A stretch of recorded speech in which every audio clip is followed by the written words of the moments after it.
This is the George Hahn podcast, and I am, wait for it, George Hahn. Thank you for listening. On this episode, I have the distinct pleasure of speaking with a stand-up comic I've been admiring for some years now. Greg Proops came onto my radar in around 2017 or 2018 when I was a regular listener to a streaming service that no longer exists. It was called Brick Wall Comedy, and it was one of the options in the TuneIn streaming radio app. TuneIn's still around, but they, for some reason, 86'd Brick Wall Comedy. They had a clean version with all the F-bombs bleeped out called, I think it was called, I don't know, doesn't matter. But anyway, I listened to Brick Wall Comedy, which was all the dirty words, just like nature intended. And it was like a regular radio station, and instead of music, it was comedy bits. And so you would hear a bit from Bob Newhart, and then you would hear a bit from Jerry Seinfeld, and then a segment from, I don't know, Joan Rivers and Nikki Glazer, and then Greg Proops. And Greg Proops was in regular rotation on this streaming radio app, and I'm thinking, who is this guy? I loved the sound of his voice. I loved his tone. I loved his message. I loved his attitude. I loved the disdain. I loved all of it. So from there, I went to Spotify and dug into everything on Greg Proops I could find and became an avid, rabid fan very quickly. I just love his attitude. I love what he stands for. I love his message. He's smart, and I've had the pleasure to get to know him over the past couple of years. Like a lot of my relationships these days, it started on social media. And then finally, Greg and I met in real life. It was either earlier this year or some point last year here in New York. He is part of the improv group Who's Live Anyway, and they do this incredible show, and they came to New York and played Town Hall, and he was with his beautiful wife, Jennifer. So I went to the show, and then he and Jennifer and I went to go have a great dinner at Joe Allen after. And I've been in regular touch with Greg ever since. And he has a new album out. He tries to record a new album every year. Recorded live in a club in San Francisco. He does a regular residency, I guess, in San Francisco. And he likes to record an album every year. And we talk about that and many other things in this conversation that I'm not just blowing smoke here. I absolutely loved this conversation, and I hope you do too. And here it is.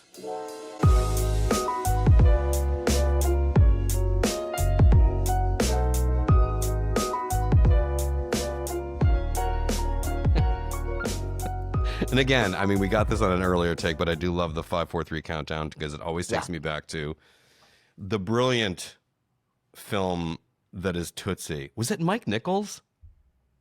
Or was it Sidney Pollack? I want to say Sidney Pollack. I think you're right. Sidney Pollack seemed to direct everything. And Sidney Pollack was also, we were talking about Dabney Coleman before, and we could totally get into that again because he was just sort of like low-key sexy. And I also thought Sidney Pollack was kind of too. Like, I have weird tastes. Some people might go like, oh, really? Yeah, I thought so. So that's me. Well, you know, what was the movie, the Woody Allen picture, Husbands and Wives, where he plays the abusive husband? He's just sensational in that. He's terrific. He's great in that. I liked him in the much maligned Eyes Wide Shut. Yeah. The Kubrick final film. And strangely, he's a very good actor. I guess not strangely. Some directors are good actors. Yes, correct. And he also directed 3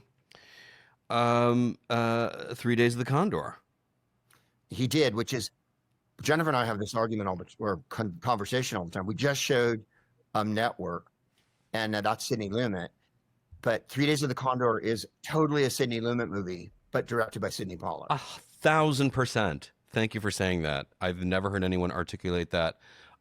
So, darling, it's so nice to see your handsome face. Tell me about where you are and what you're doing. Tell me everything. Thank you. Fill me in.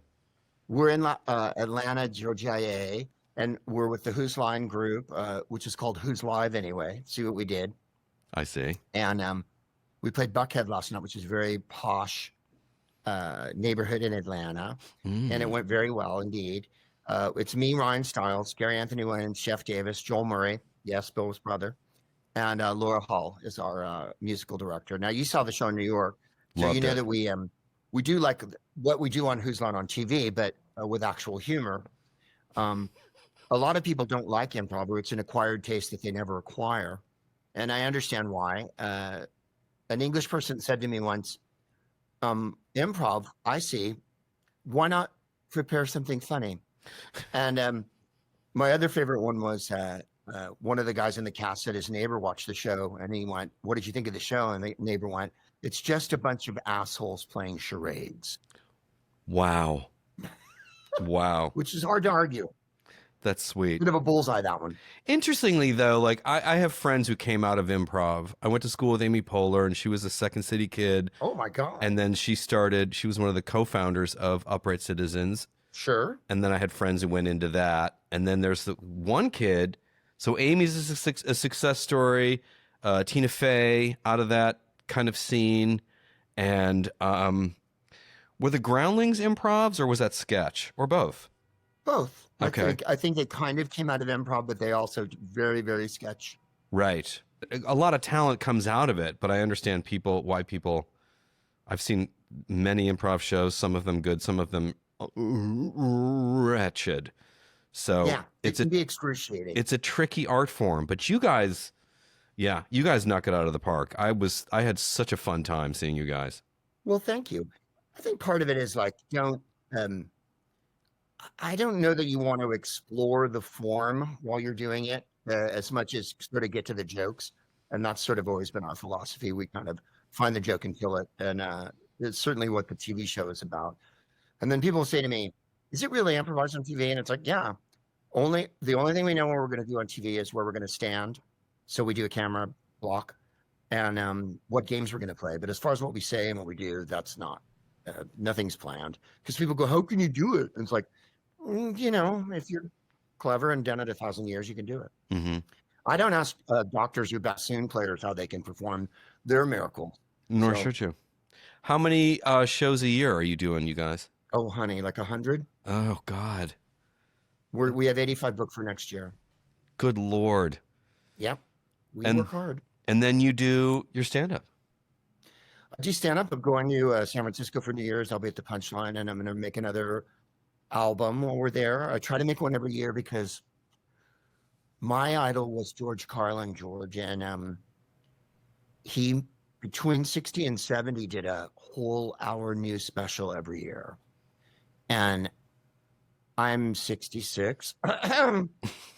As Betty Davis says in All About Eve, now I feel like I've taken all my clothes off. And shucks, I left my autograph book at the cleaners. Right. Doug Benson said to me once, and Doug Benson works very hard as a comedian, that he made an album every year. And I was like, okay, why am I so lazy? So I decided to make an album every year. And you do. See, you came on my radar, and I apologize for the sirens outside. That's birds chirping to me. This is New York soundtrack. I was going to say, you can't complain about noise in New York. No, I mean, that's really, what freaks me out is silence. But there was, years ago, there was Sonos, believe it or not, had Sonos streaming radio. No, it wasn't Sonos. TuneIn, I take it back. Had two comedy channels, and one was called TuneIn Comedy, and it was like all the bad words were cut out, so it was safe to play in like doctors' offices and whatnot. Mm-hmm. And then there was Brick Wall Comedy, which was explicit and as nature intended. And you came on my radar then. This is about, I want to say about 6 years ago. Mm-hmm. And they play tracks from comics. There'd be a track by you, and then there'd be a George Carlin track, and then there'd be something from Joan Rivers, and then something from like Louis C.K., before it got weird. So it was a real mix of voices, and you were in heavy rotation. I'm like, who the fuck is this guy? Because what you said resonated with me so much, what you had to say. And I just mainlined the albums of yours that I found on Spotify. I just could not get them into my veins fast and hard enough. And I think a lot of it was, and you bring it up in this last special, disdain. So this album's in 2 tracks. On one track is humor, the other track is disdain. Yeah. Tell me about, I want to know where that POV, that point of view of disdain came from? What were your influences with it? Go. Well, a friend of mine said to me years ago in San Francisco, which is where I started, you tell one joke and then you spend the next 10 minutes telling the audience why they didn't laugh at it hard enough. Because I come from the Robin Williams Academy of Comedy, where it was Fast and Furious, knob gags, liberal politics, Shakespeare, and vaudeville all at once. And I'm from San Francisco, so I have a natural aversion to elsewhere. And like I often say, there's two things you know when you're from San Francisco. One, everything. And two, where you're from is cooler than anywhere else. So my natural disdain, I think, is fueled by that. And you may have noticed, I'm sure, on the album, I make 1,000 Bay Area jokes, which are for nobody, because you'd have to be either familiar with the Bay Area or know it. And every single album I make has so many on them that even my wife is like, could you go deeper? I'm making fun of places like Antioch and Fremont that you really wouldn't know. I mean, it's not like saying Brooklyn from New York, because everybody knows Brooklyn or Queens. Right. It would be like saying, I was in Westchester or Scarsdale or something, or Troy, Perth Amboy. All these stops on a train line. Right?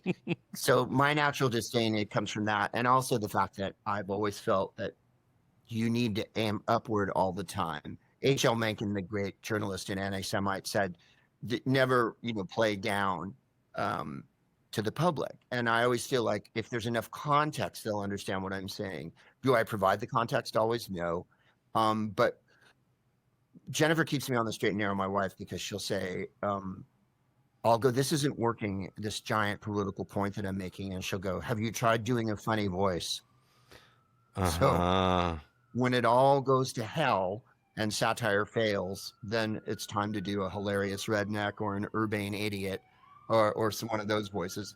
And then the medicine goes down.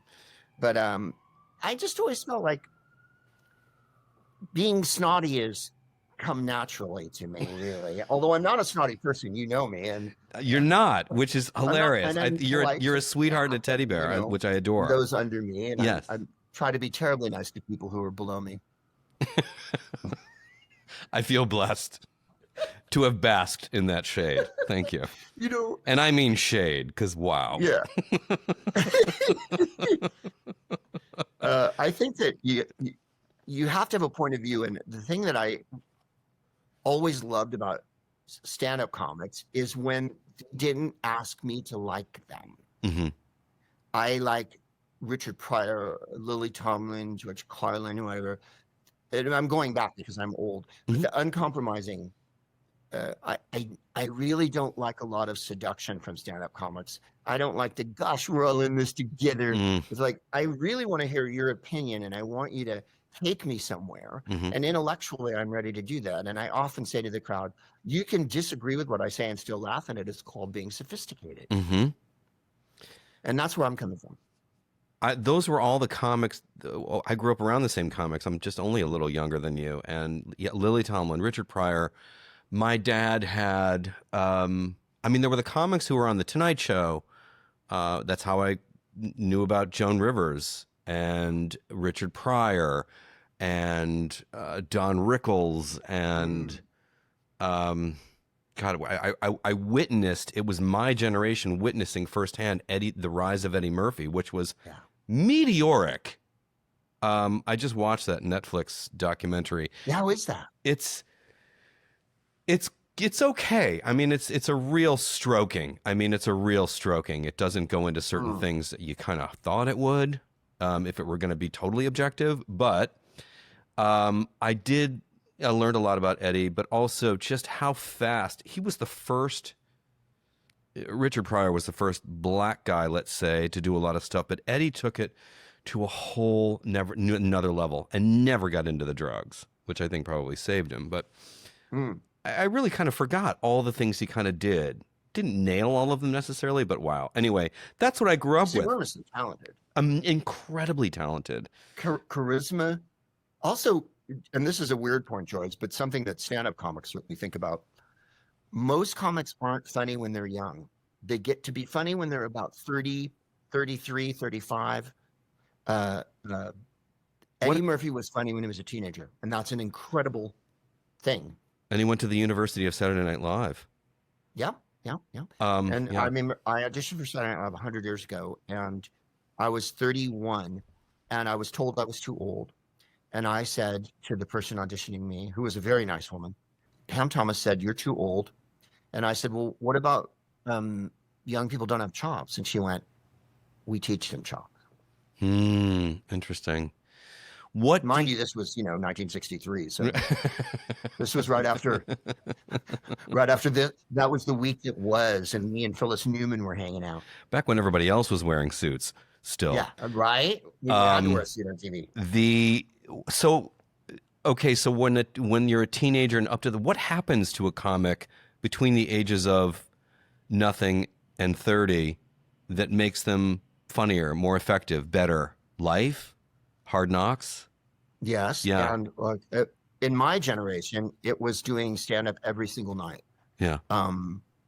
When you first start, you have to go to open mic nights for no money, and that goes on for several years. And then you start to get paid $50, $25, $75 or whatever, and travel all over the universe for the crappy money. And that's when you develop your point of view, your voice. And I think that's what happens. Now, I don't know what the deal is with younger comics because I'm not a younger comic and I'm not in that scene anymore. Mm-hmm. I assume they still go to open mics. I mean, you look in the listings and there's a place at a laundromat, a little saloon, a gay bar, whatever. People are still finding venues to do things. And I believe you can make it on YouTube and you can make it on Instagram. But I believe, as Harrison Ford says in the movie, good against remotes is one thing, kid. Good against the living is another.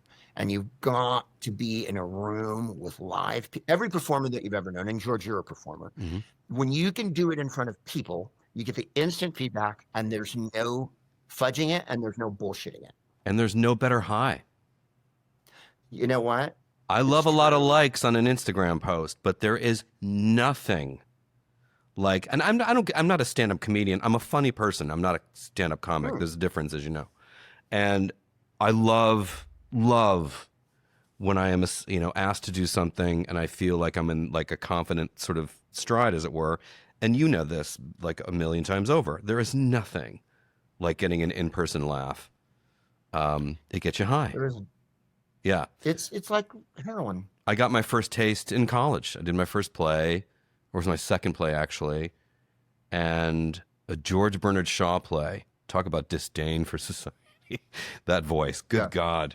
That collegial old crime. Oh, fuck. I mean, the famous line between him and Churchill.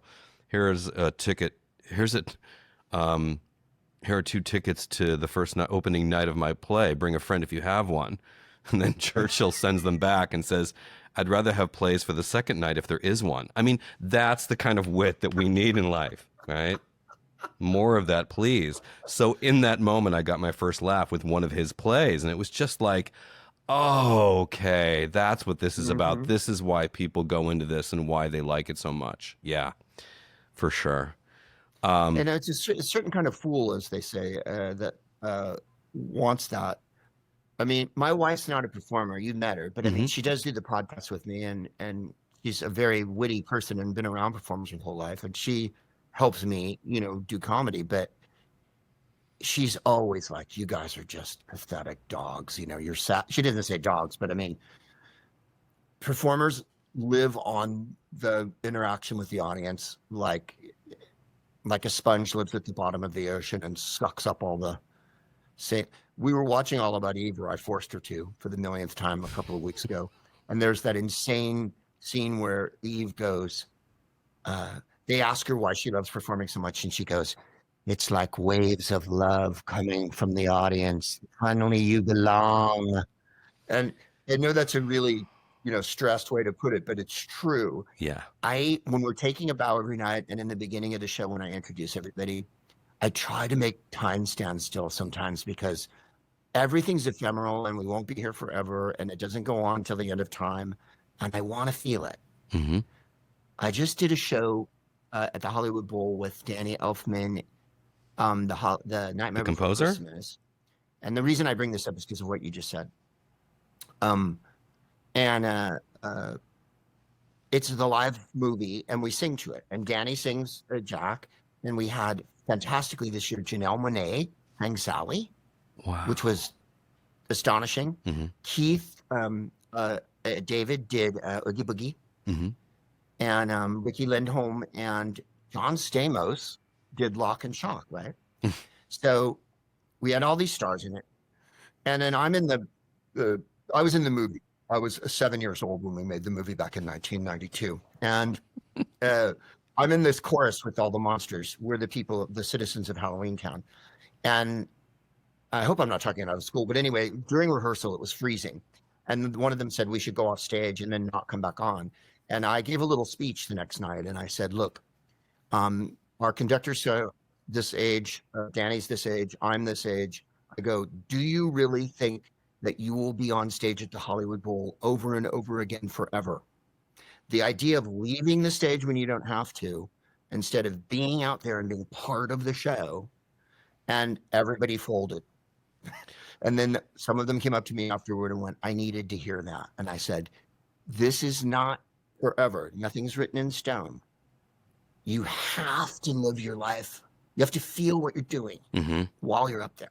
And if the only time you feel alive is on stage, God damn it, embrace that, you know? Oh, Greg, the wisdom of an elder. It's why, you know, when I was growing up, my parents never had us sit at a kid's table. We sat at the table with the grown-ups, and I wanted to know what the grown-ups' jokes meant. I wanted to wear plaid pants, and I wanted to wear loafers with a buckle on them and have a scotch and a cigarette, you know? Yeah. And I wanted a Harvey's Bristol cream. And right. I But wanted to eat Ferrero Rocher, or no, not in those days. God, yeah. More like AIDS diet candy. God, remember for the kids, AIDS diet candy, AIDS, and that was literally as the disease was starting to rear its ugly head. I don't mean to interrupt you, but I want to make a note off what you just said, because you and I agree completely on this. One of the reasons people say, why'd you get into stand-up? I was a teenager and I was invited to go to a bar and perform and blah. And the most important and seductive part of doing stand-up was no one asked for your ID. No one asked how old you were. If you could hold your own on stage, you were considered an adult. I always wanted to be a grown-up and do the things grown-up did, smoke and drink and hang out and be the witty one at the thing. I didn't want to be a kid and be thought of as the young one. I wanted to get up there, and stand-up was my ticket to being able to do that. I think I hadn't been in a comedy club in a long time, and then a few months ago, our mutual friend, Judy Gold, hosted an event, and it was a lineup of comics.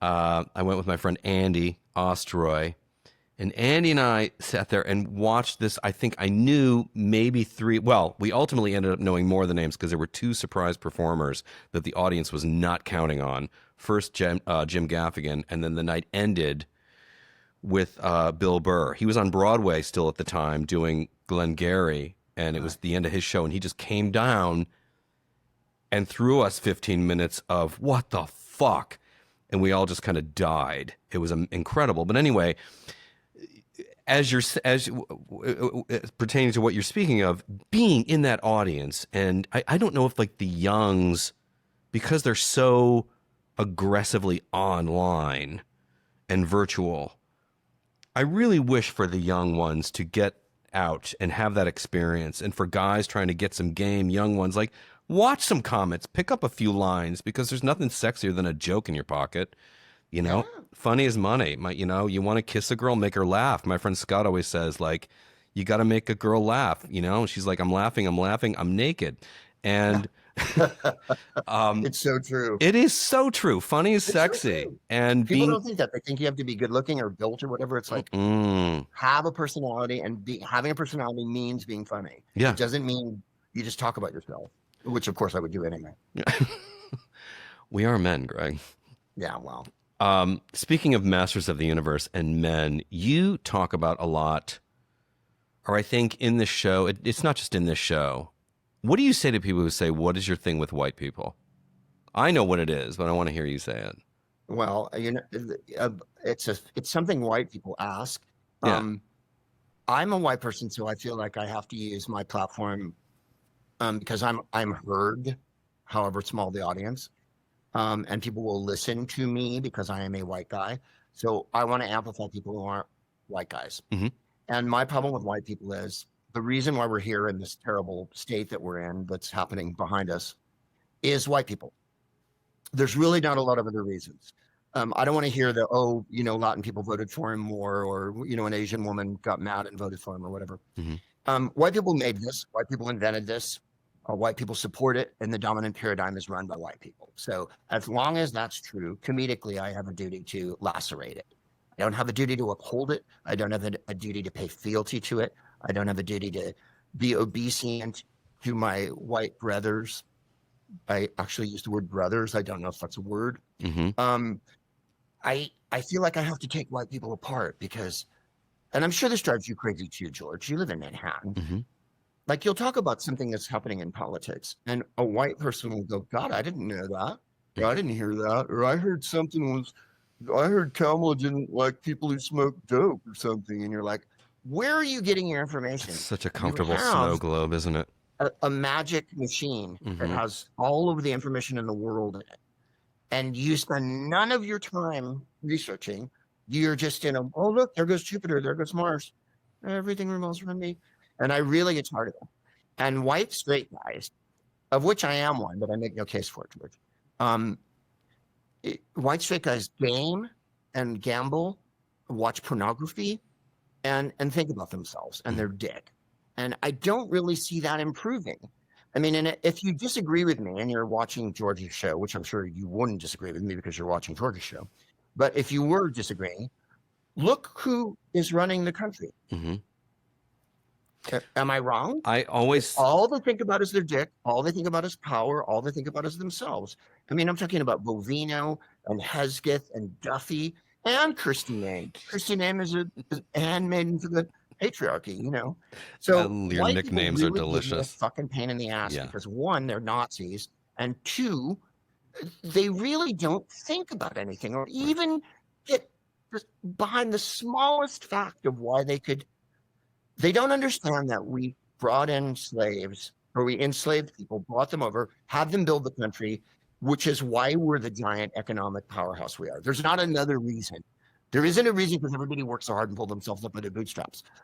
Black people, Indians, Latins, and Asian people pulled America up with Mhm. their bootstraps, which is why we get to sit in our fancy rooms right now and wear our ties.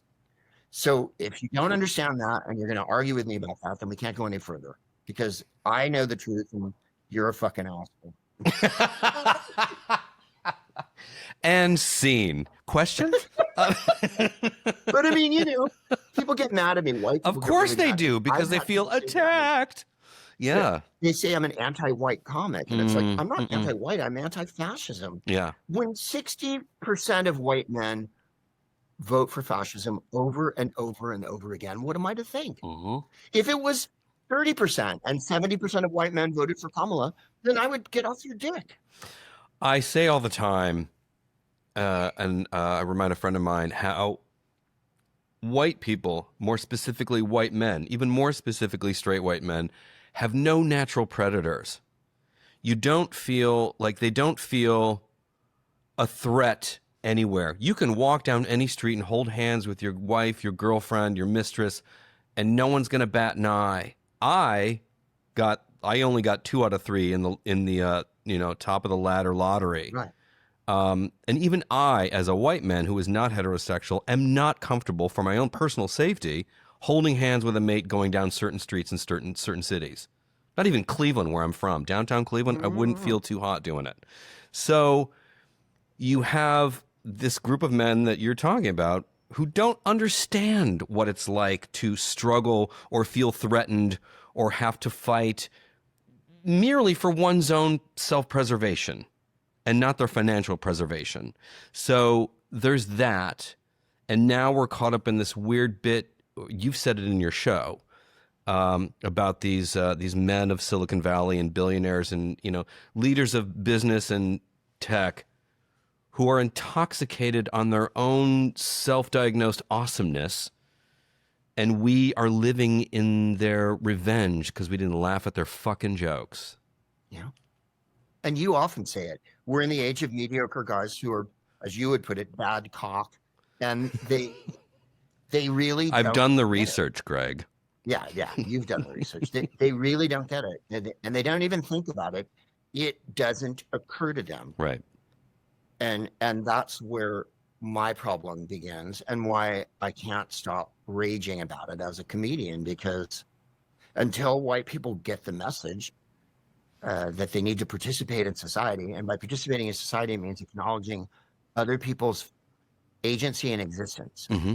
and their right to live with you. Right.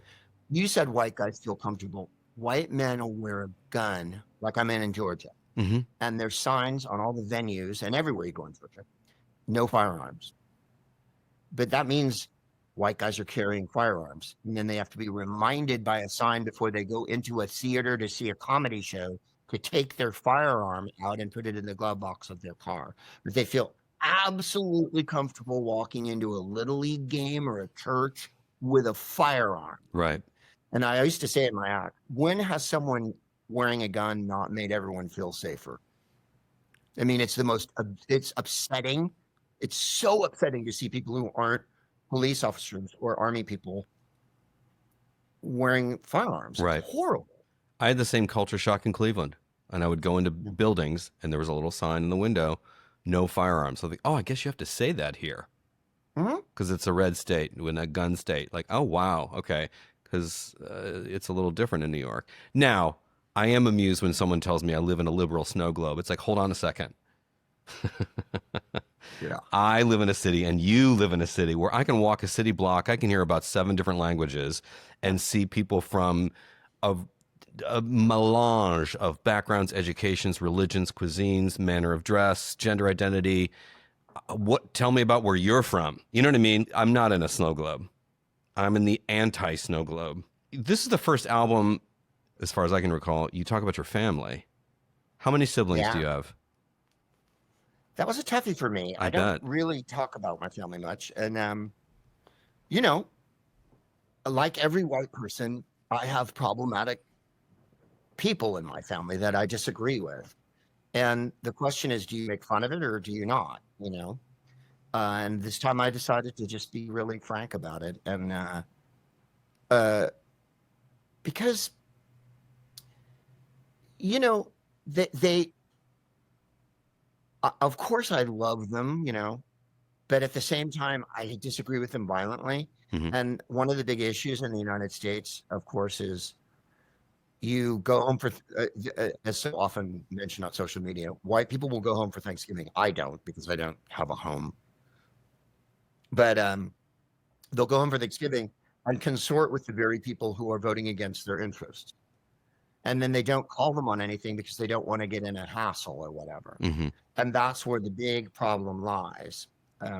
You have to tell your relatives where you stand, and they have to know.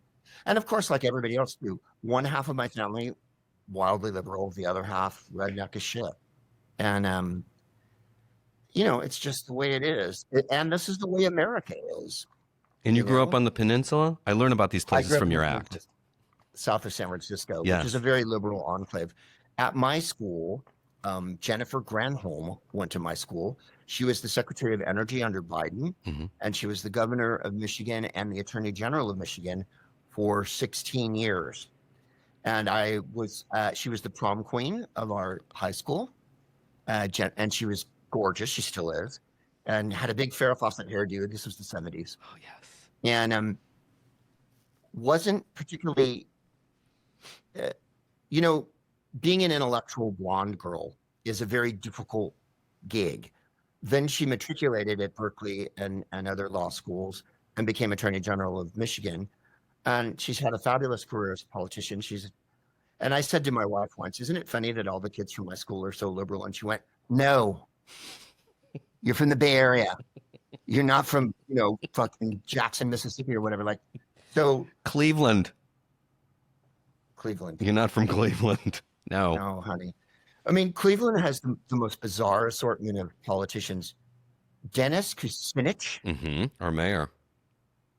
Yeah, right. And at one point, I thought he was, a reasonable human being, and he seems to have dipped completely off the. And then I don't know that Ohio is even. I know I checked Ohio out in this. I was here for it though. I was here for and it. Wisconsin. What did Drew? You're for the kids. You're friends with Drew Carey, and of course, Drew Carey, like myself, is a native Clevelander, and I know Drew's got some issues with the motherland. Because Cleveland, despite its charms, and I want to touch upon its charms because I don't want to, beat my hometown up, beat a boy when he's down, but like it's a city that really has a hard time getting out of second gear. It's not effervescing with intellectual curiosity of anything outside of its little boundaries. And, they may have the knowledge or the resources to do something to be less of the butt of jokes, but they choose not to because I think they like how it is. Yeah. I get that. I went back to live there for 3 years, from 2017, 18, and 19. And Really? yes, and that's when I saw those no firearm signs. And Where'd you live, Shaker Heights? no, I grew up on the other side. Shaker Heights was on the east side, which actually Shaker Heights and Cleveland Heights were more of the Jews lived over there. Was more the artist community was much more liberal. I grew up on the. I thought you lived there. That's where all the cool kids were. That's where the Cedar Lee, art house cinema was. Coventry, the museums, they're all over there on the east side. West side was white bread and white bread with the crusts cut off. Like, truly, I went to St. Luke's school. We had one non-white kid in all my 8 years there. And he got shit, I think, yeah, he got shit. Now it's much more diverse, but man, you had to put shades on, to look at the kids. Yeah, it's a city, and you talked about Parma. Carrie, did he literally say that if you asked him if he was from Parma? Yeah, we were doing a show together in Los Angeles, and we were sitting next to each other, and I said, "You're from Parma, right?" And he went, "Hey, man. I'm from fucking Cleveland. You're my friend. Why don't you fucking Google me, man?" And I was ashamed, of course. But I had somehow in my mind conflated him with Parma. Mm-hmm. Bob Hope is from Cleveland. Mm-hmm. And Halle Berry. Arsenio. John Henton, the comedian, and Drew Carey. There's some very, very funny people from. It's just there's that majestic quality to all those old buildings in Cleveland that have imperial eagles and Greek colonnade and amazing. The downtown area is amazing. I lived and that downtown. Weird mall that's next to that hotel that I used to stay in there. Oh, the arcade. Yeah, the arcade. It's in the Superman movie, the last scene. Yeah. The last Superman movie. They shot a fair amount of it there. And then across the street from that is that little street that has the House of Blues, the comedy East club, 4th Street. a couple of different. There's like a restaurants and Mexican place. And Oh, a little it's bit of that super cute. The East 4th Street thing, and then Pickwick and Frolic, where comics play. There's so much there, and there was a department store there that's now converted to apartments. It was called Halle's, and that's where Halle Berry got her name, actually. Yep. And I mean, it's amazing. I lived in a converted warehouse. The architecture there is sick. It is. You break it down, a sexy piece of real estate because you're on, I'm sure you love, a Great Lake, the shallowest one because I'm near it, and but it's a sexy piece of real estate and it's great in the summer. I love their International Film Festival. They do a really banging job curating it. I want to go again next year, and yeah, but it shoots itself in the foot so many times, Greg, and it's frustrating because I want the best for my town and my family who lives there and the people there, and they just kind of decide, well, never mind. And I just go, ugh. Yeah. Because it's frustrating. And yeah, it's a beautiful place, and I've played there for years, and I love the downtown. I've been to the Flats, and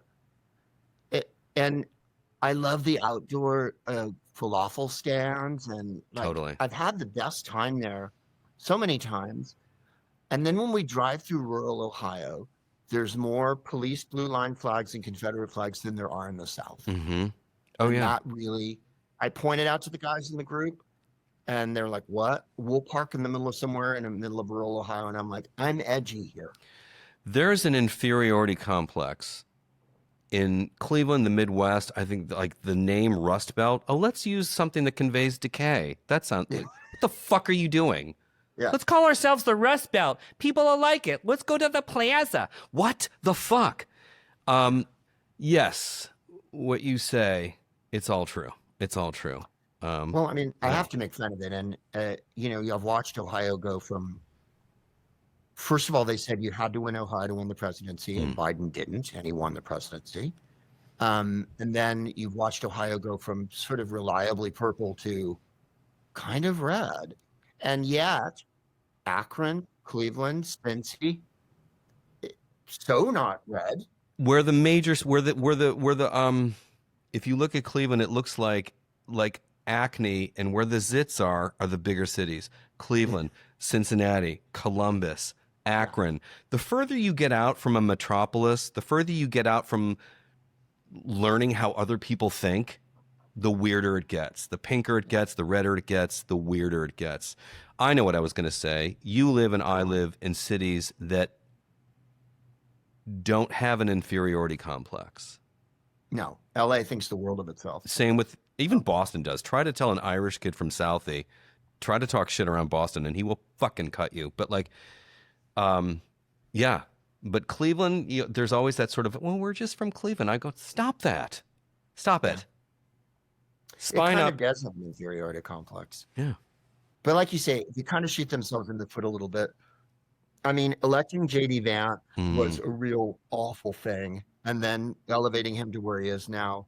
My only solace is when the Great Pumpkin goes, I don't think anyone follows right along, because I don't think Vance has any of the charisma or any of the following.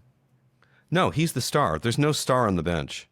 There's no star energy. There's no big dick energy on the bench over there. Not at all. And we've got Vivek running for governor in Ohio now. Oh, honey. I know. And who was the last one? DeWine? Yeah. He was elected. And not a stupid guy, just a Nazi. Yeah, just kind of going like toeing the company line. I want to talk about your style. Stand-up comedy, especially in the guy zone, in the bro zone, is a little podcasty in the dress code. It's a lot of t-shirts and hoodies. Ugh. Right. It's a boner killer. And to steal a line from you in one of your albums, because I do it often, Greg, way to dry up every vagina in the room.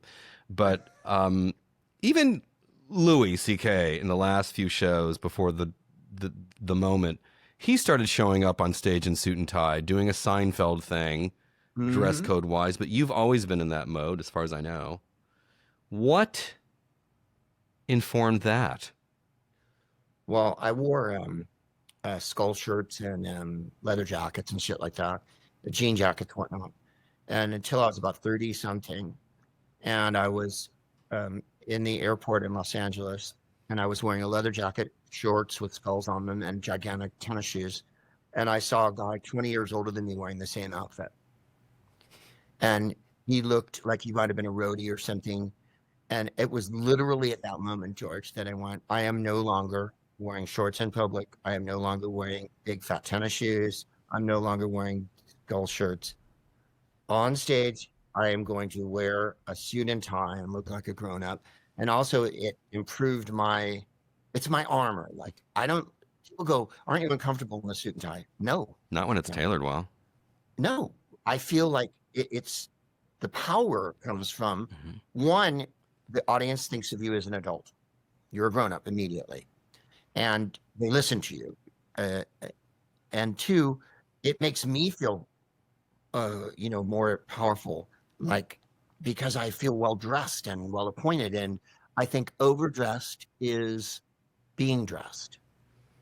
I mean, I'm not wearing a tuxedo to McDonald's or whatever, but I'm just saying, we used to go to basketball games in San Francisco, Warriors games, and in Los Angeles, Clippers games, whatever. and I would wear a suit and tie to the game.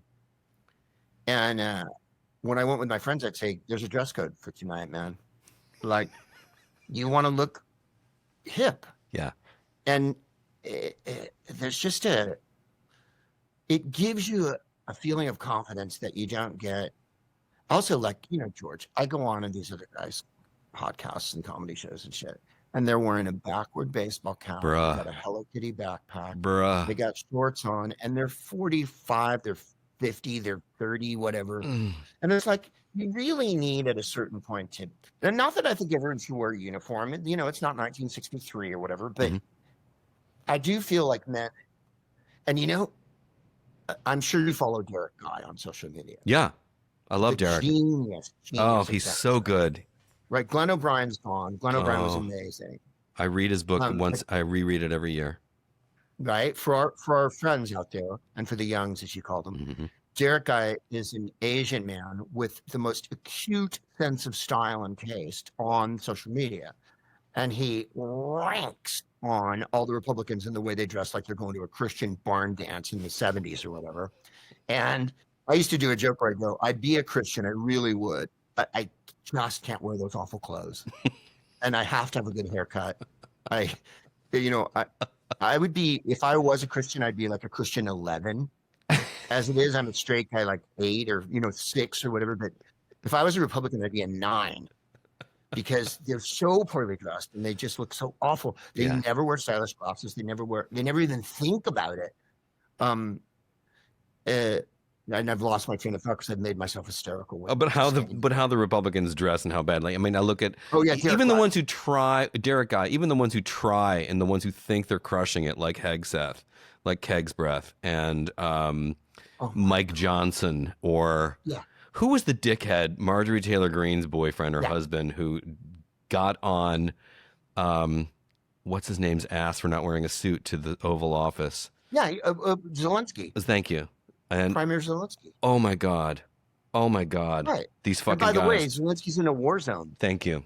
He gets dressed like, well, Derek Guy will say, maybe you should not wear pants that are too long, or something simple. Right. Maybe you shouldn't wear a hat to church, like a baseball hat. And the excoriation and the vile epithets thrown at him online for simply suggesting you shouldn't wear flip-flops to a restaurant.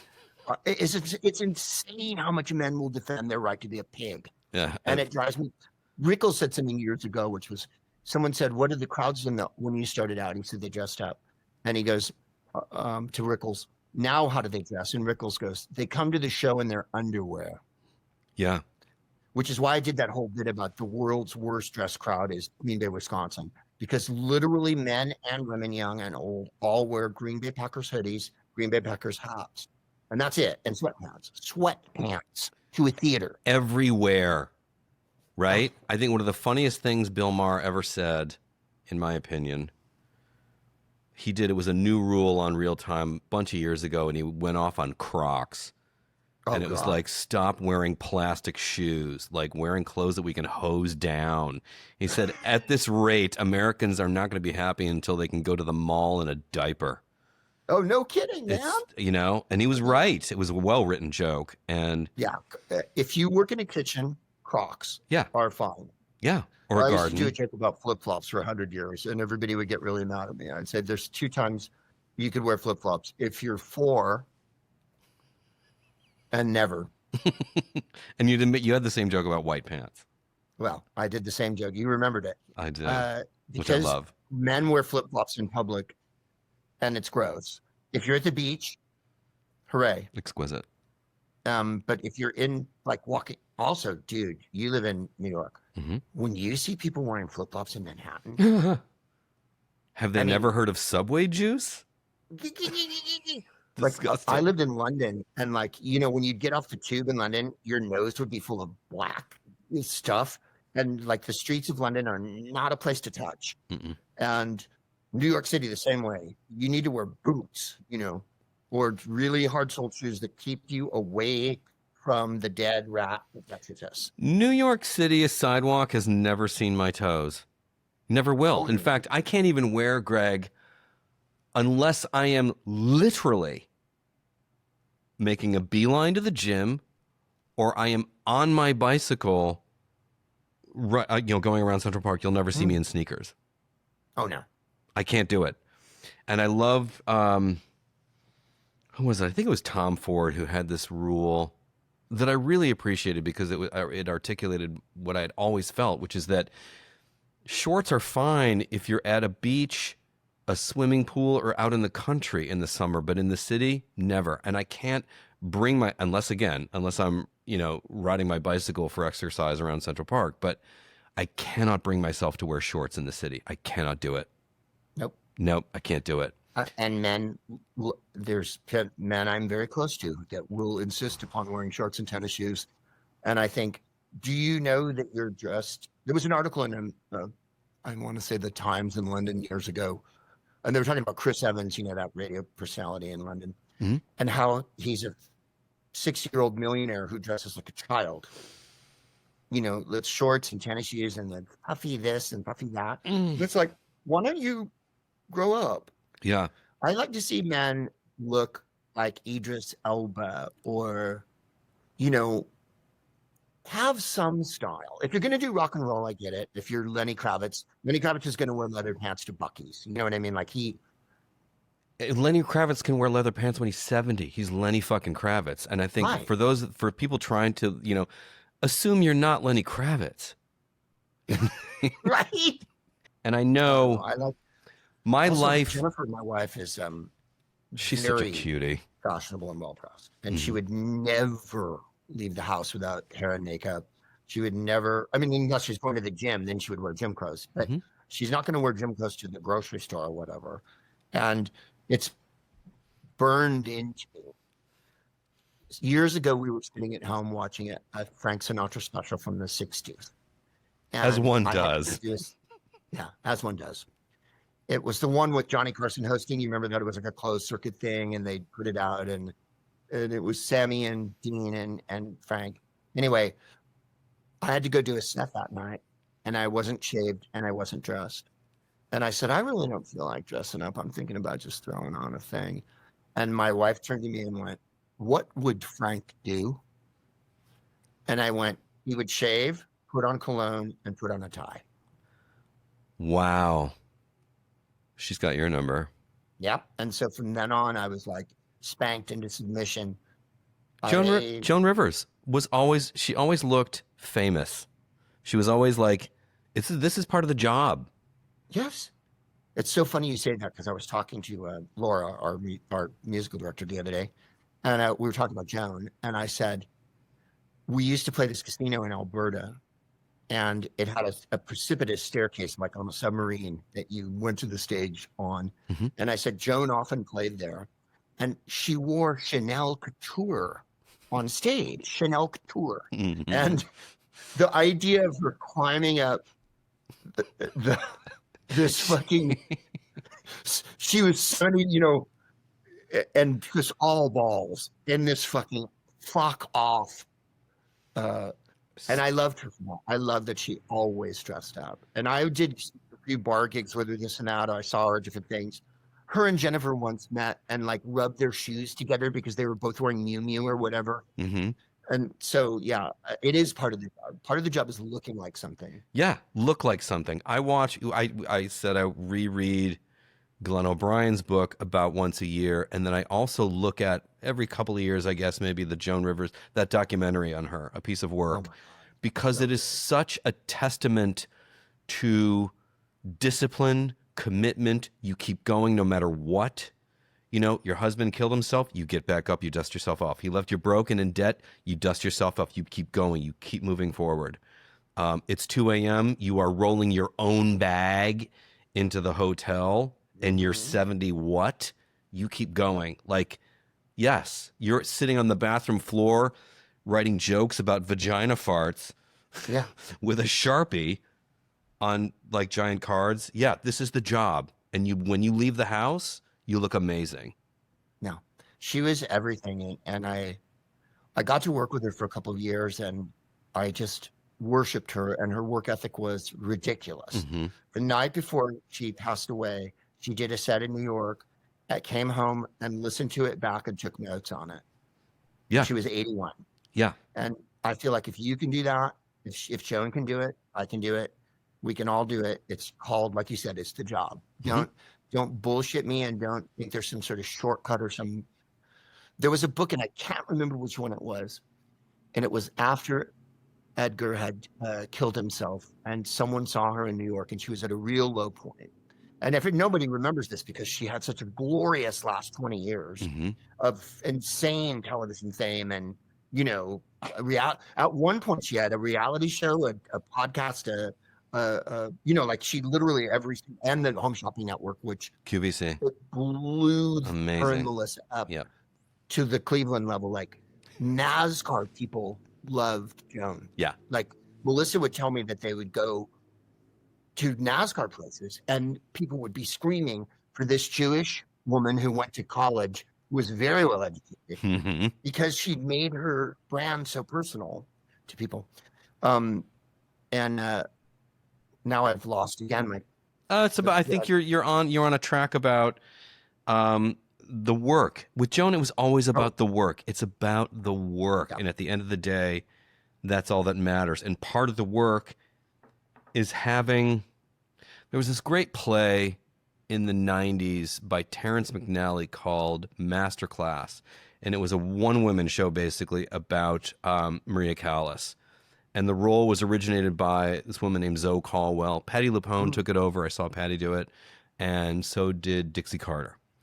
And it's basically, we in the audience are basically in her class. And she is on stage teaching this master class and also telling stories about her life. And at one point, she's talking about how a singer presents oneself, because she was famously very glamorous. And she said, I don't care what it is, but you have to have a look. You need a look. If you have a look, I salute you. If you don't, get one. And I've never forgotten that. You have to have a look. Absolutely. And if you don't have one, there are looks for you. I picked a suit and tie, so did you. It makes me feel all the things that you talked about. I feel like I just bought the island, and I can do anything. And it's nice to get compliments, and you do. You do. I've said on stage to guys, look good and smell good, you guys. Mm-hmm. And the three nicest things women have ever said to me was, you smell good, you look good, and the reason I like your act is you're not a misogynist piece of shit. What a gift. And that was a woman, an unsolicited opinion. And I was like, so what does that tell you about stand-up comics? How about that, huh? Misogyny and the poor dressing and the not looking and smelling good is like a real issue. And guys just don't want to do it. They don't want to put a tie on. They want to, and this is going to sound horrible, they want to look like fucking Bernie Sanders. They want to look like they never comb their hair and they're, just rolling around out there. I mean, part of his appeal was to white guys was like, oh, he just is useless, and I am too, and therefore he's winning it for me or whatever. Mm-hmm. And I think that really appeals to men, that whole, a woman would never allowed to be as ungroomed as like John Fetterman or whatever. Oh, it's a woman's job to be hot, Greg, not the man's job. Oh no. Oh, it's the woman. It is, So it's a woman's obligation to be hot, not a man. Can you imagine a politician as repulsive as the Great Pumpkin or Fetterman? I mean, you just can't imagine it. We are witnessing. I wonder. Well, maybe this is more of a question. Like, wondering if we are witnessing the quakes and rattles of a race and a gender that have been challenged like they never have before, and they are just not having it. Like they're just holding on to that throne, holding on to that rung on the ladder, and kicking everything and anything that comes up behind them for a spoonful of that, the buffet that they have the VIP platinum access to. I couldn't agree more, George. I think we're the I don't know if it's the death throes of it, but it's certainly this is the moment when the Tyrannosaurus saw the comet go over. Yeah. Yeah. All right. Let's wrap this in a happier bow. Okay. what are you and I on our own individual levels and as friends and part of a larger community, i.e. men, what are we going to do about it? I know what I feel like doing, but I want to hear from you. Well, I mean, the first thing I want to do is empower women all the time. I feel like my personal politics are Black women are the center of the party that I'm part of. And the Democratic Party is the way out of this mess. It was proven time and time again. I think Bill Clinton proved it. I think Hillary Clinton proved it. I think Joe Biden proved it. I think Barack Obama proved it. I think Kamala proved it.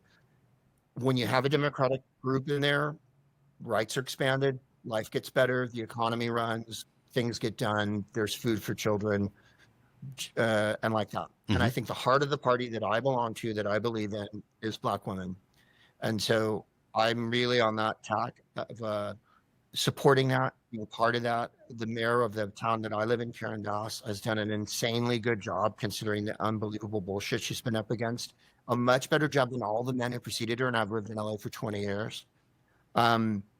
So I'm going to do that. I'm going to carry on giving my wife a voice and listening to my wife, because my wife is a sensitive, intuitive, unbelievably well-read, well-presented person who knows everything about the news that's going on and informs me constantly. And I'm always online reading and trying to watch stuff. And so I'm going to try to do that. And being a shit disturber, I think there's no other way but to shine a light on inequity and to carry on letting people know that the guys who are running everything are not only poor at what they do, but in this instance, where we are right now, are corrupt, Nazi, criminal, fascist, misogynist, racist pigs. And so that it's not the happiest message. How do you really feel, though? There's more of us than them, and I think there's a great deal of hope in this. And listen, my parents were much older than me, and that sounds stupid, but I used to do a joke where I go, remember when you were little and your parents were like 10, 12 years older than you, you went to school with them, you knew them. But my parents were World War II parents, and they got through the Depression and World War II, and they didn't bitch a lot about it. I mean, they'd reminisce every once in a while and say how awful it was.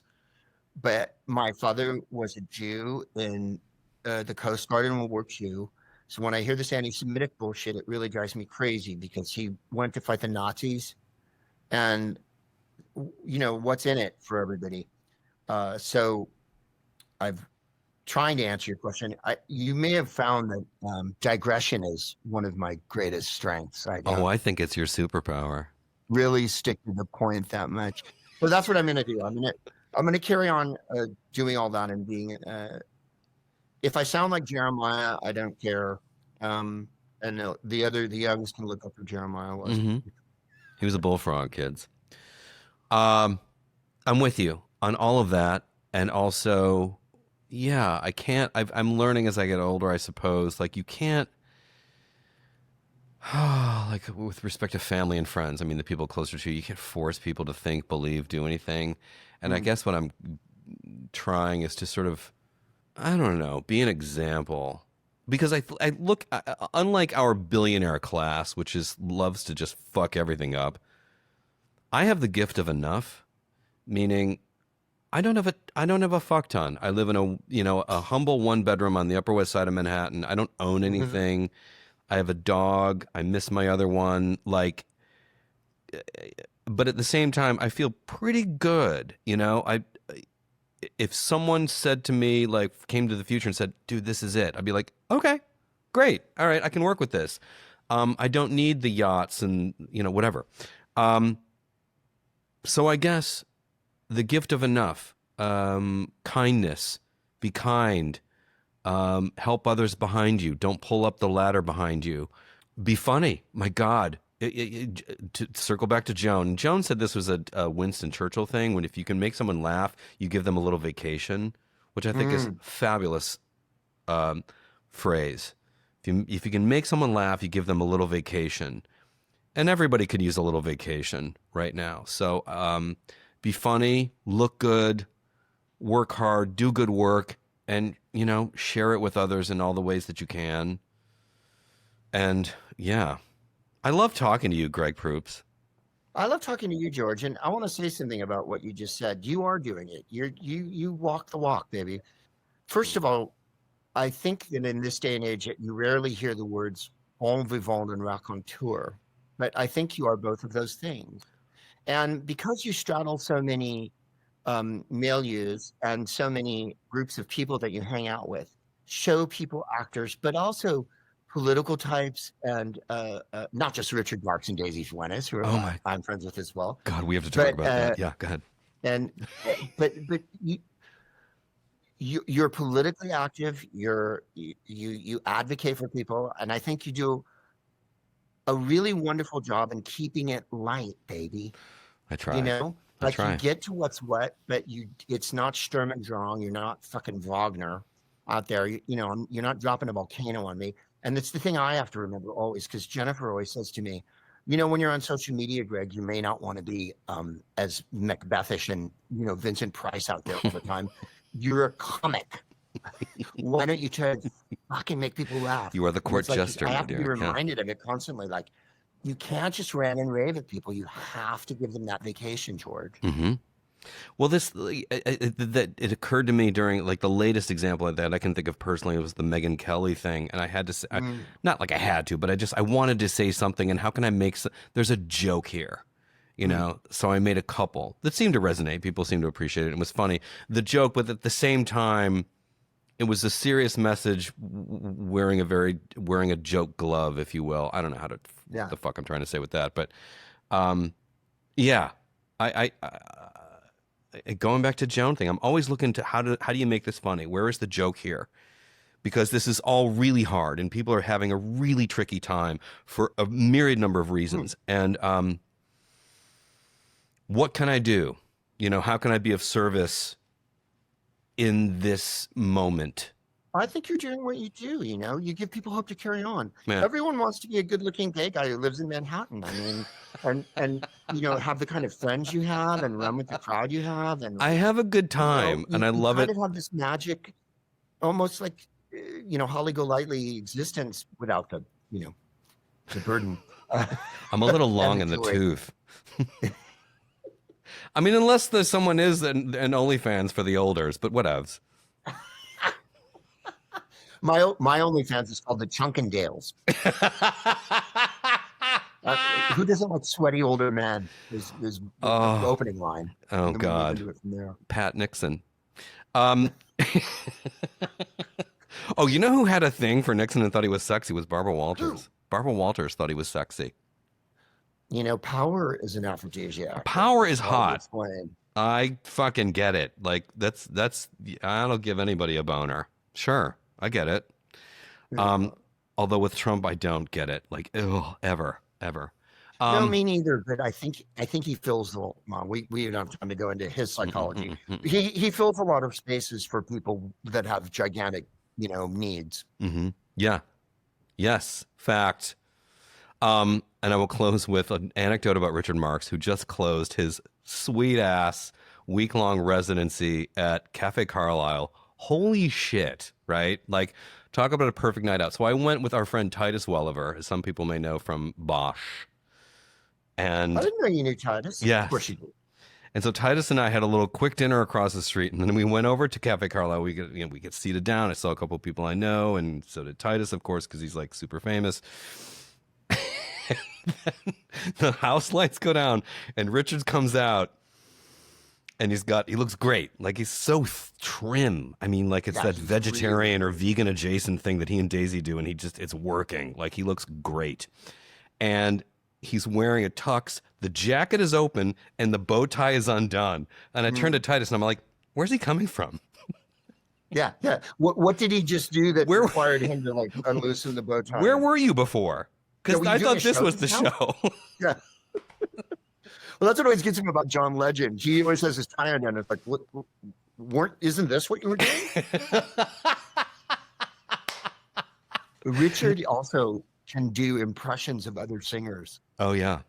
And it's really, one time we were doing a radio show together, and he mentioned Kenny Loggins. And I said, will you do me a little Kenny Loggins? And There has been times in my life.